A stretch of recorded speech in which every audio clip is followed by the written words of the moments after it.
and it changed their baseline, the way their brain was set before, then different strong responses, emotional strong responses, even things like depression and other things have been linked to it. But I know that's in some documentaries, these types of adverse effects, but I feel like they should be condensed into like quick, smaller videos for people's clarity to understand what the long-term studies are showing. Hello, intactivists. We're back with part two of the interview with Angelheart and maybe life partner. Um, And my partner. Mm-hmm. yes. Picking up where we left off, though. So, what is your history with intactivism, and like, what have you done for the movement? Mm-hmm. So I think everything starts small. You start to have small experiences and then it builds up and snowballs over time. And that's basically any changes that happen, they go on from within. So you change your mind, you change your life. So your mind starts to, you start to notice what thoughts you're having, have mindfulness, and then we can focus in on where the issues are.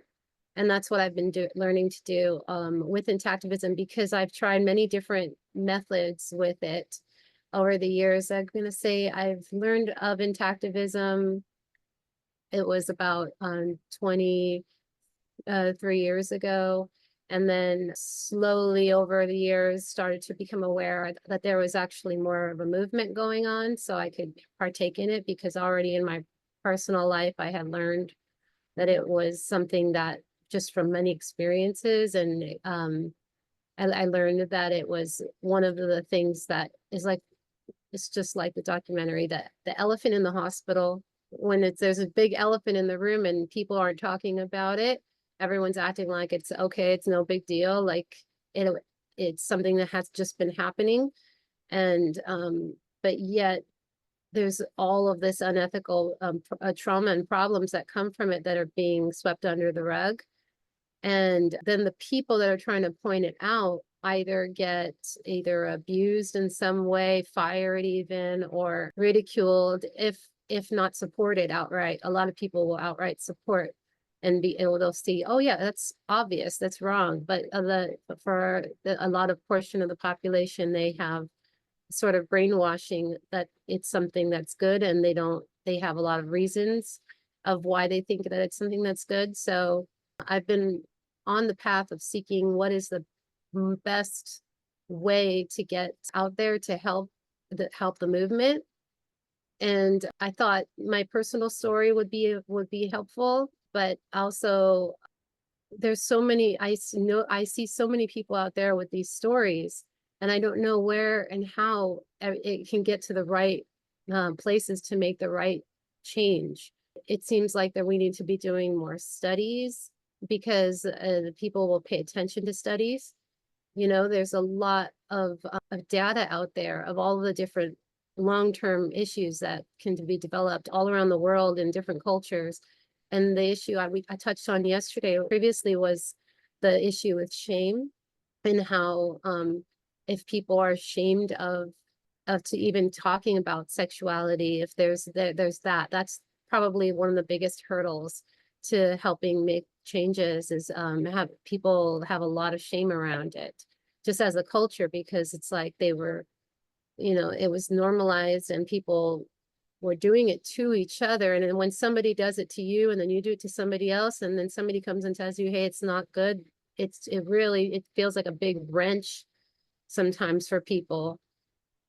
Paving the way for that information to be given in a way where it's showing that the data and the studies are showing that it will be helpful to people. If people start to realize that this will actually give them benefits and give benefits to the next generation and so forth, if people really are, they're led with that. If we're led without, I think a lot of the resistance people have is when there's just a whole system behind it in place that they have to then question individually. But we need to find the big players who can change the system, so that we don't have to just go around changing people's minds. The system can change it for them.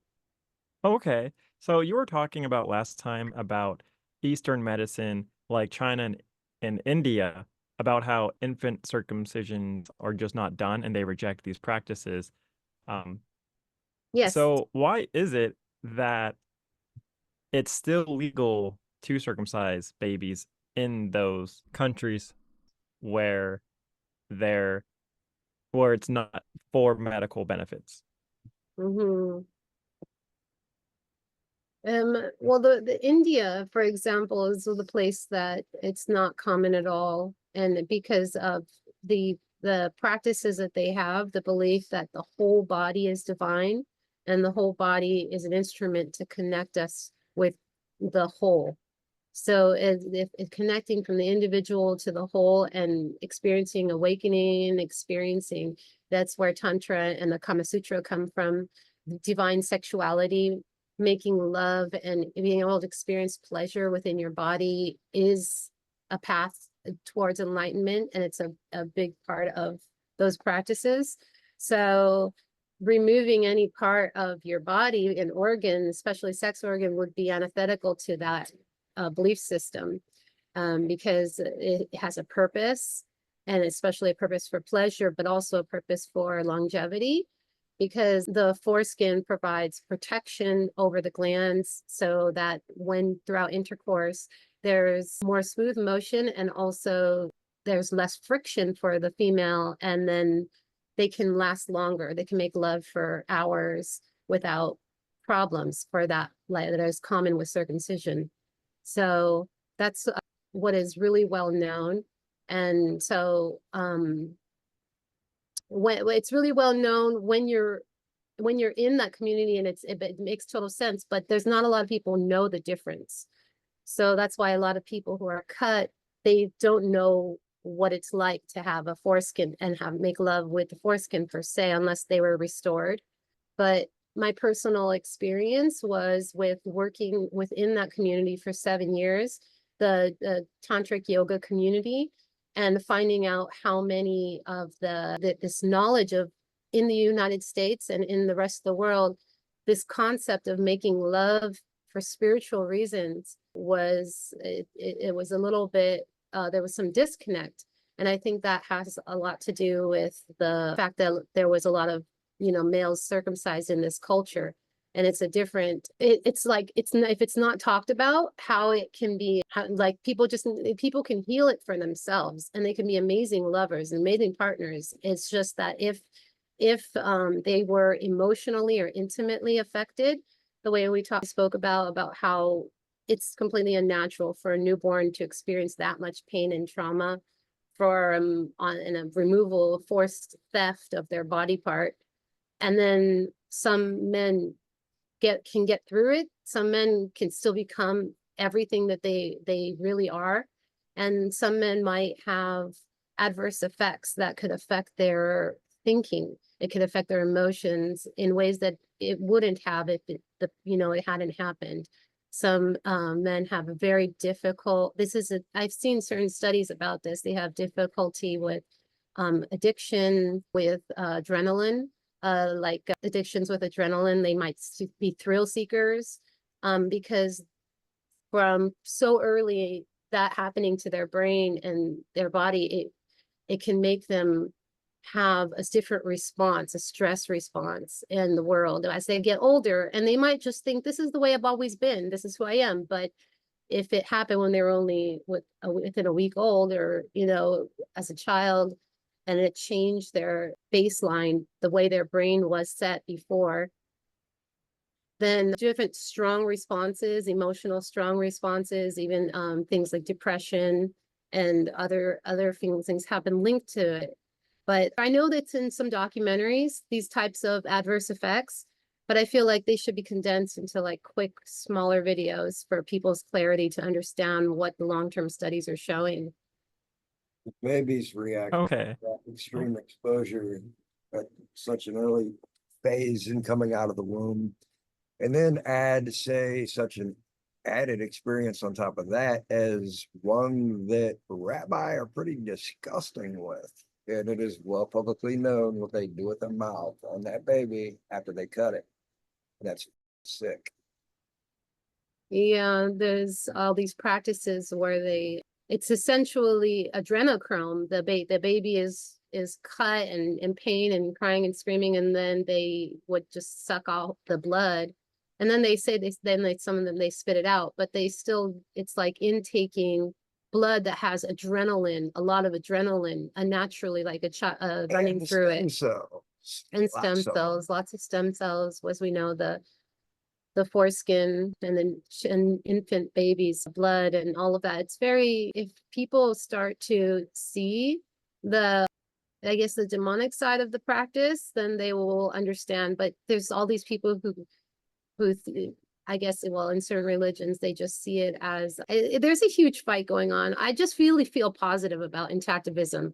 I've been involved for so long, and I see how uphill of a battle it's been, but how many people are breaking through, and all the newer generations, how they're starting to see. It's getting very, very clear, and I really feel we have to build into that positivity to help people wherever they're fighting it, because there's so much, whenever there's the negative pushback, it can be very discouraging. So So I guess on that note, since you guys have both been intactivists for a while, or is it just Oh, I've publicly condemned it on quite a few numerous occasions, but other than that, no, I haven't had much involvement with that particular movement, but I have had with many. yeah, I mean, Dan's been involved in many, many movements. And just since he's known me, then he's been more aware of the intactivist movement, but he remembers what happened to him. So that's why it's really powerful. Military accredited and documented photographic memory. And so Dan remembers like, that's one of your earliest memories after being born? Yeah. Well, the lights being the first, because all albinos are born with absolutely no pigment, but the only kind that never develop any over their life are OCA1s out of the 50 different types of us.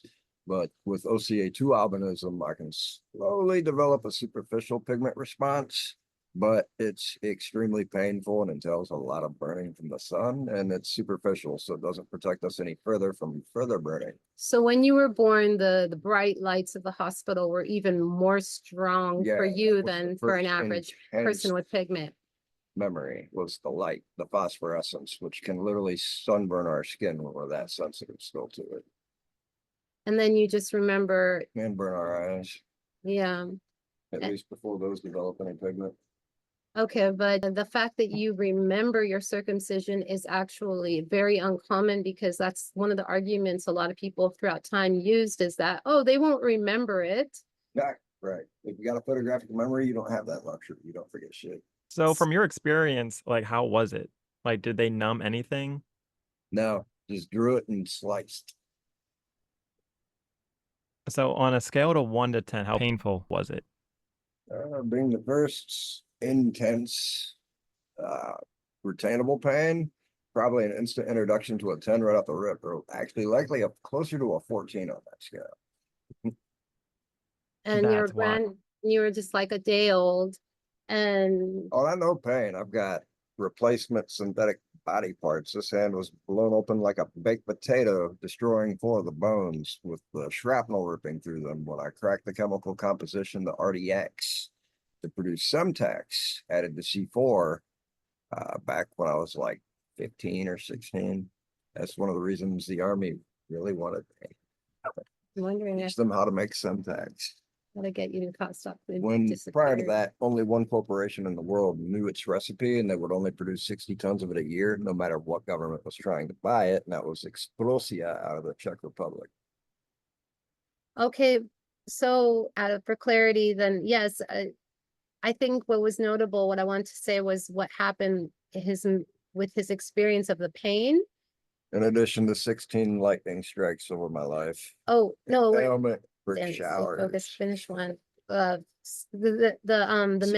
memory, what you, circumcision at that age definitely ranks up there with the. well, that was pain, right? Yeah. Immense amount of pain, and the first, one of the, the first days of life, you experience immense pain all of a sudden, and then what else did you experience? Well, after they had finalized that and jabbed me with a You're few of not their leaning back, like shots. stay still. And Yeah. I was trying to say with the pain, what came with the pain? What other experience in your mind? That was short-lived. My body can actually shut off the sensation of pain, which it did exactly with my hand after I'd blown it open like a baked potato. And I felt it momentarily for just a few seconds before the limb shut the nerves off. So that way I wouldn't go into shock from the pain. And I didn't feel nothing until roughly a couple of Dan. months later, when the nerve system kicked back on and the Dan. nerve damage from it would repeatedly make it feel like your limb is blowing off over and over again. But that same effect of shutting down my nervous system also kicked in then. So it was short-lived, went numb, and that was that. Okay, but we were talking, we gotta stay focused on one subject. We were trying to finish the subject, and then we They're can. correlated. Okay, Go on, move on. all right. Oh, I wanted to. So circumcision is like getting your hand blown off ×2. Brain reacted to it the exact same way and shut off sensation to the limb. But first you had immense anger as well. You had Oh, immense pain and then immense anger. Now that's the fact that's very interesting to me. It's because your own But you got some doctor smiling at you, talking to you like an idiot, and then they cut you. Yeah, you're gonna get pissed, no matter how old you are. So you just remember being extremely pissed at the doctor holding the scalpel and doing that.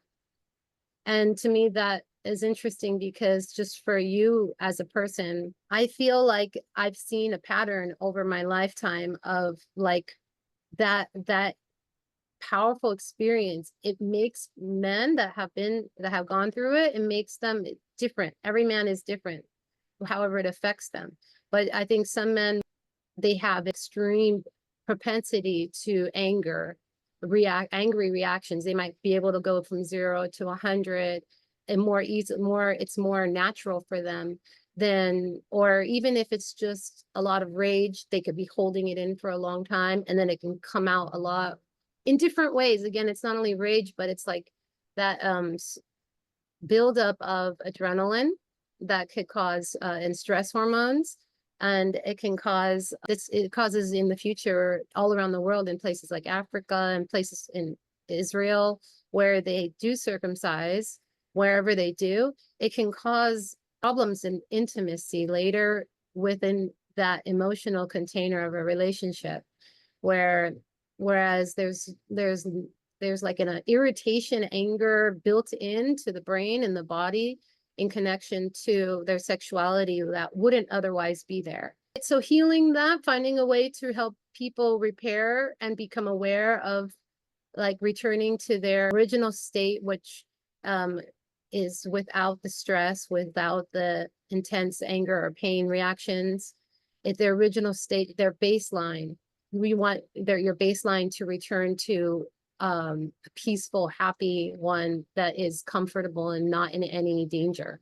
Okay, so I have a question for Dan. So since you remembered your circumcision and that it was like the worst pain you ever went through, We're about why? what shut off, Well, but you yeah, don't remember exactly how long. at that point. Yeah, What- so why is this not like a bigger issue, I guess, for you personally? Because you said that you do other kinds of movements and activism, correct? Yes. So, Standing Rock, which many of my very personal close friends were highly intimately involved in that, particularly shout out to Payu, former president of the Lakota Republic, who Maybe you should personally take your involved hat. me by request. I think your hat is what's screwing it up. I doubt it. Actually, no. I'm still fading out. okay. So if you have to compare other activism movements and intactivism, if you do you know anything about intactivism at all or nothing at all? Yes. Well, quite a bit. I've actually spoken with some leaders of different movements with it. She has one that she's personally affiliated with out of Africa. Oh yeah, Okay. he spoke a little bit with Ade. So he's Okay. familiar. He doesn't know what it all entails though. I'm very closely affiliated with the Kron tribe out of Liberia myself. Yeah, but we don't know anything about what their circumcision practices there are, do we?